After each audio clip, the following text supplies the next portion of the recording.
नमस्कार दोस्तों, मैं आर.डी. यादव जॉब मंत्रा चैनल पे आप सभी का स्वागत करता हूं। आशा करता हूं आप सभी लोग अच्छे होंगे और अपनी तैयारी अच्छे तरीके से कर रहे होंगे। दोस्तों, आज ये वीडियो जॉब प्रोफाइल के ऊपर है और मैं जूनियर असिस्टेंट की जॉब प्रोफाइल के ऊपर डिस्कस करूंगा। जूनियर असिस्टेंट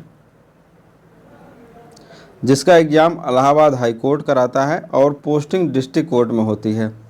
ये ध्यान रखिएगा, डिस्ट्रिक्ट कोर्ट में पोस्टिंग होती है, इलाहाबाद हाई कोर्ट में नहीं होती है। एग्ज़ाम इलाहाबाद हाई कोर्ट कराता है। इसके पॉजिटिव और नेगेटिव एस्पेक्ट दोनों बात करेंगे तो एक एक चीज़ आपको क्लियर हो जाएगा। एक तो पहली बात यह है कि अगर आपकी फर्स्ट जॉब है तो एक तो जॉब लगने पे क्या क्या बदलाव आ जाते हैं। एक तो पर्सनालिटी आपकी चेंज हो जाती है, पर्सनालिटी डेवलपमेंट हो जाता है। ऊपर से जूनियर असिस्टेंट की जो जॉब है इसमें पब्लिक डीलिंग का जो काम ज़्यादा होता है। पब्लिक डीलिंग, दिन भर आपको वकीलों क्लाइंट से आमना सामना होता रहता है। तो पब्लिक डीलिंग की वजह से एज ए पर्सन आप काफ़ी ग्रो कर जाते हैं, एज ए पर्सन काफ़ी ग्रो करते हैं। वो चीज़ें अगर आप 4-5 लोग बीच बैठे तो वो दिख जाएगा, जो डेवलपमेंट होता है वो दिख जाता है। आप कई लोग बीच में बैठते हैं, दिन भर पब्लिक डील करने से बातचीत का वो पूरा लहजा चेंज हो जाता है, तो एक अलग डेवलपमेंट दिखता है। और ये सब चीज़ें तो बेसिक चीज़ें हो गई। तो और स्टार्ट करते हैं जॉब प्रोफाइल, टाइमिंग, सैलरी, ये सब तमाम चीज़ें आपसे पूरा डिस्कस करेंगे। एक तो पर्सनालिटी डेवलपमेंट वाली बात तो एकदम 100% सही है, क्योंकि पब्लिक डीलिंग की वजह से इसमें पर्सनालिटी डेवलपमेंट काफ़ी अच्छी हो जाती है। Office time as a official देखा जाए तो 9:30 बजे से 5:30 बजे तक, लेकिन काम की वजह से कभी काल 6 बज जाता है, 7 भी बज जाता है। ये रेगुलर नहीं, कभी काल होता है। ये 9:30 बजले 10 जो व्यवहारिक चलता रहता है, 9:30 10 यही सब चलता रहता है। ऑफिस टाइम यही रहता है। आपको सैलरी ठीक ठाक अमाउंट में मिल जाती है, तो सैलरी के लिए बहुत ज़्यादा फालतू चीज़ें करने की ज़रूरत नहीं है। आपको अभी हाल फिलहाल में 32-33 हज़ार के आसपास सैलरी मिलेगी। 32-33 हज़ार इन हैंड सैलरी मिलेगी, तो बहुत फालतू चीज़ करने की ज़रूरत आपको नहीं पड़ेगी। अभी आप कितना रेंट वगैरह दे 10,000 के आसपास या 7 से 8 हज़ार रुपये में आप रह रहे होंगे, जहाँ भी तैयारी वगैरह कर रहे होंगे। तो आप देखेंगे 7 से 8 हज़ार रुपये आप रह रहे थे, आपको 32 हज़ार 33 हज़ार सैलरी मिलेगी, तो काफ़ी ठीक ठाक अमाउंट आपको सैलरी मिल जाएगी। अब मेन चीज़ है प्रमोशन। सैलरी तो हो गया, प्रमोशन अब देखते हैं प्रमोशन का एस्पेक्ट क्या क्या है। पहले आप लगते हैं 2000 गेट पे जूनियर असिस्टेंट।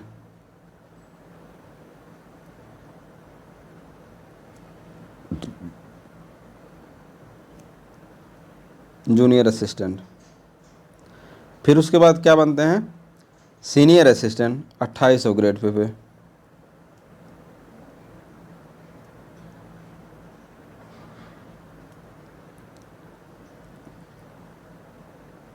इसमें टाइम लग जाता है 5 साल। सीनियर असिस्टेंट के बाद 4200 ग्रेड पे क्या बन जाते हैं, पेशकार। इसमें भी वही टाइम 5 साल। इसके बाद एक पोस्ट होती है CAO जो 5400 ग्रेड पे की होती है, मुख्य प्रशासनिक अधिकारी।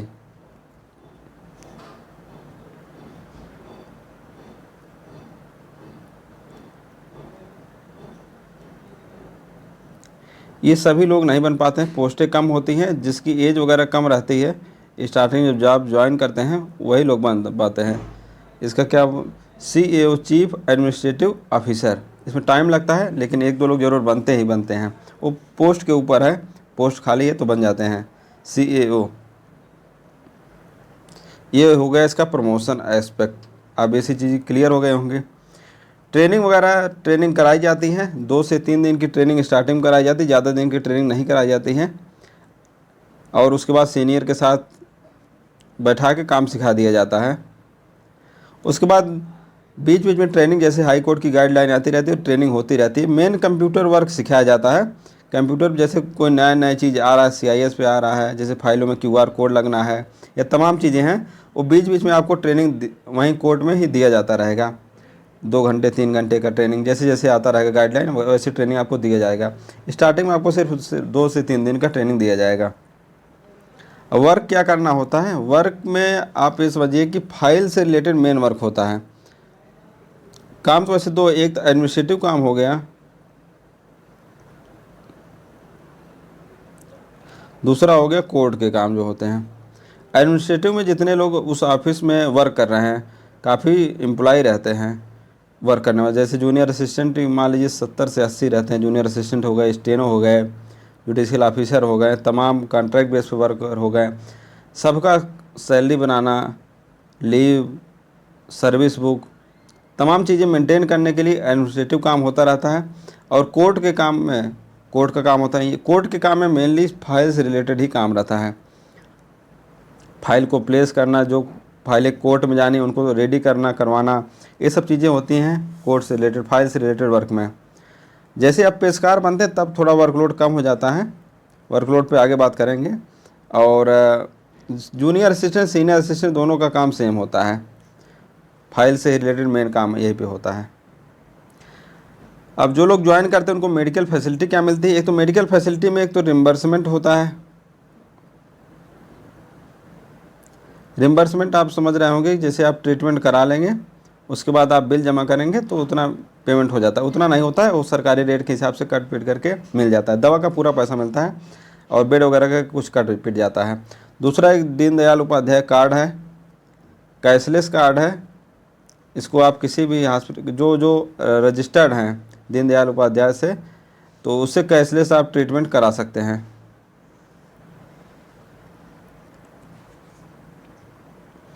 अब मेन बात आती है पावर की, कई लोग इसको पूछ रहे होंगे, पावर सर, एक तो आप कोर्ट में हैं, वैसे भी आपसे कोई उलझना नहीं चाहेगा, ये आप ध्यान रखिए। कोर्ट के लोगों से जल्दी कोई नहीं उलझना चाहता, ये सब चीज़ें आप अच्छे से जानते ही होंगे।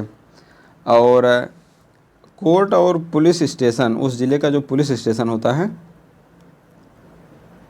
उनका रेगुलर काम दोनों लोगों का काम यहाँ पे पड़ता है। जैसे कोई चार्जशीट वगैरह बनाए कोर्ट में सबमिट करना, कोई फाइल सबमिट करना है, तो हमेशा काम होता रहता है इन सबका, हमेशा लोग आते भी रहते हैं, उसमें थानेदार दरोगा सब आते रहते हैं।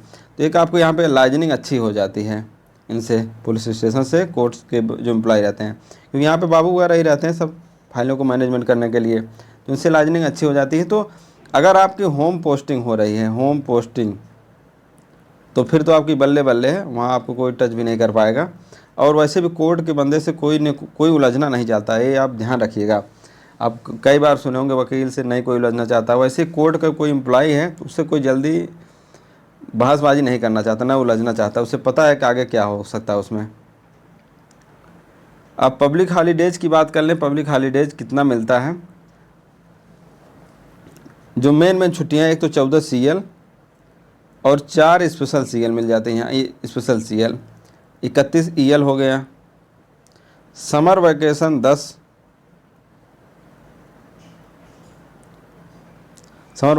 विंटर वैकेशन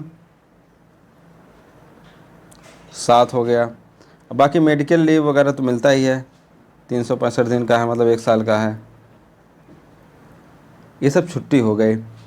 अब इतना छुट्टी होने के बाद जब ऑफिस खुलता है, ऑफिस ओपन होगा, मान लीजिए छुट्टियां तो हो गई ठीक ठाक, एक तो सेकंड सैटरडे भी ऑफ रहता है, सेकंड सैटरडे। फोर्थ सैटरडे में जुडिशियल ऑफिसर यानी जज की छुट्टी रहती है, लेकिन कर्मचारी आते हैं अपना पेंडिंग वर्क पूरा करने के लिए, कर्मचारी के लिए ओपन रहता है, अपना पेंडिंग वर्क पूरा करते हैं। तो छुट्टियां ज़्यादा हैं काफ़ी। उसके बाद जब ऑफिस ओपन होगा तो काम करने के लिए वर्कलोड थोड़ा बहुत तो रहेगा ही। अब वर्कलोड को इतना भी नहीं है जितना लोग हाइप क्रिएट किए हुए हैं कि वर्कलोड बहुत ज़्यादा है, ऐसा कुछ भी नहीं है। इधर पिछले 4-5 साल से आप देख रहे होंगे रिक्रूटमेंट खूब हो रहा है, रिक्रूटमेंट बहुत ज़्यादा हो रहा है। आप हर 2 साल में देख रहे हैं वैकेंसी का रिक्रूटमेंट हो रहा है। तो पहले जैसी स्थिति अब है भी नहीं, जैसे पहले बताते बहुत ज़्यादा वर्कलोड, अभी उतना वर्कलोड नहीं है।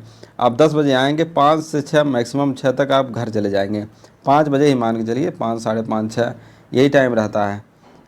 तो अब उतना ज़्यादा वर्कलोड नहीं है, आप आराम से अच्छे से जॉब कीजिए और इन्जॉय कीजिए। अब यहाँ पे देखेंगे एक से एक लोग रम जाते हैं। अब एक चीज़ और, पढ़ने के लिए लोग पूछते हैं टाइम मिलेगा कि नहीं। पढ़ने के लिए टाइम देखिए, कई देखेंगे आप पुलिस कांस्टेबल होकर के भी यूपीएससी एग्ज़ाम पास, जो टफ एग्ज़ाम बताते हैं, पीसीएस वगैरह तो बनते ही रहते हैं। वैसे इसमें भी अगर आप डिसिप्लिन्ड हैं तो आराम से आप जॉब, दूसरी जॉब में ले सकते हैं। और अभी हमारे साथ ही जब हाई कोर्ट आर ओ का बैच था, उसमें कम से कम 8-10 लोग जो डिस्ट्रिक्ट कोर्ट में बाबू थे वो यहाँ पे आर ओ के रूप में में आए। एक लड़की थी, उसका आर ओ दोनों में हुआ था, लखीमपुर खीरी में पोस्टिंग थी उसकी, आर ओ उसको दोनों में हुआ था। ऐसे तमाम लोग थे जो यहाँ पे सिलेक्शन लिए हैं, जूनियर असिस्टेंट पोस्ट पे थे, लेकिन यहाँ पे आर ओ और यहाँ तक पीएस एपीएस में भी सिलेक्शन लिए हैं। एक बंदा था ग्रुप डी में था, फिर वहाँ से पीएस बन के आया, स्टेनो सीखा हुआ था, यहाँ पे पीएस बन के एपीएस बन के आया। तो ऐसे तमाम लोग हैं, पढ़ने वाले आराम से पढ़ सकते हैं। तो ये सब चीज़ें मैं समझता हूँ पूरा डिटेल आपको क्लियर हो गया होगा। चैनल को सब्सक्राइब कर लीजिए। नमस्कार, best of luck, thank you.